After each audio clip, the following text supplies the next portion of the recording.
गणतंत्र दिवस की बहुत बहुत शुभकामनाएं आप सबको। तो आज मैं आयुषी सक्सेना इतने अरसों के बाद सोचा अपनी स्याही से पनप रहे जज्बातों को एक बार फिर से आप सबके सामने जागृत करूं। तो आज की जो मेरी कविता है वो एक शहीद की माँ के कुछ सवालों, कुछ जज्बातों से भरी हुई है। उम्मीद करती हूँ कि इस कविता के माध्यम से आपके अंदर पनप रही इस देशभक्ति की लौ को मैं एक बार फिर से जागृत कर सकूं। कि आंखें सूनी हैं इन बुझी हुई राख में, बाहें सिकुड़ गईं उस धुएं की बरसात में। ये बात तब की है जब इन फिजाओं ने भी कबूल किया कि एक माँ का लाडला अब बहुत दूर चला गया है।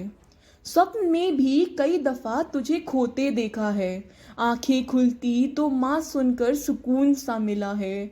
ना जाने क्यों आज तक आंखें खुलने की राह देखती हूँ। ये बात तब की है जब उस तिरंगे की चादर ने कबूल किया कि एक माँ का लाडला अब बहुत दूर चला गया है।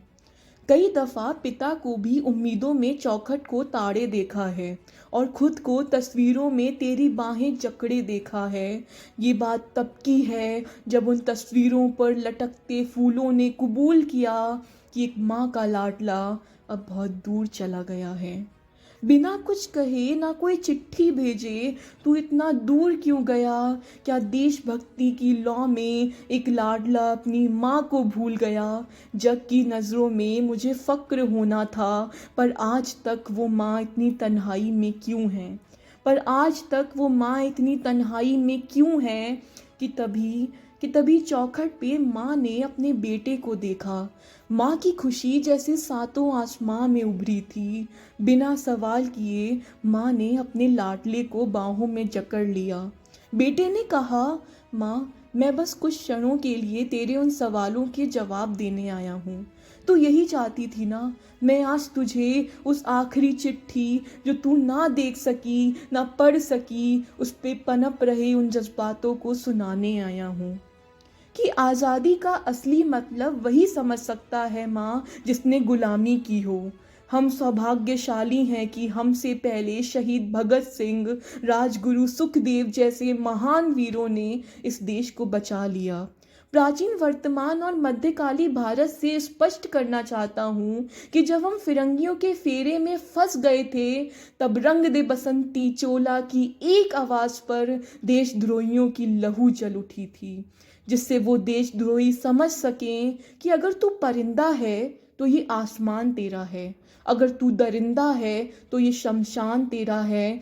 भाईचारे से रहना है तो रह इस जमीन पर, नहीं तो ये कब्र भी तेरा है और ये कब्रिस्तान भी तेरा है। प्राचीन समय में लोग मर जाते थे, मिट जाते थे, फांसी चढ़ जाते थे, तो वो भी कहीं ना कहीं अपनी देशभक्ति साबित कर रहे होते थे। उस वक्त जो तेरे बेटे ने किया था वो इस दौर की देशभक्ति की कसौटी थी माँ। इस देश की मिट्टी में मिट जाने का सौभाग्य मिला मुझे। तुझे तो फक्र होना चाहिए कि तेरा बेटा आज की पीढ़ी में देशभक्ति का एक नया उदाहरण देकर गया है। माँ, तुझे याद है तेरी मेरी दी हुई उस पहली चिट्ठी जिसमें तूने कहा था कि माँ ने लिखा है खत भले बड़े ही चाव से कि पुत्र मेरे ना घबरा जाना, एक इंच भी पीछे मत हटना, चाहे इंच इंच कट जाना, परंतु अपनी धरती माँ पर एक आँच भी मत लाने देना। देख माँ, मैंने तुझे दिया हुआ वो वचन पूरा किया, तो अब तू क्यों उदास है? रोज जले हुए इस दिए में तेरे बेटे की जान है, तेरी यादों में तेरे बेटे का बचपन है, पर तेरे बेटे की रूह इस धरती पर है माँ। मैं कहीं नहीं हूँ, मैं यही हूँ, इस तिरंगे की चादर ओढ़े लिपटा सुकून से लेटा हूँ माँ।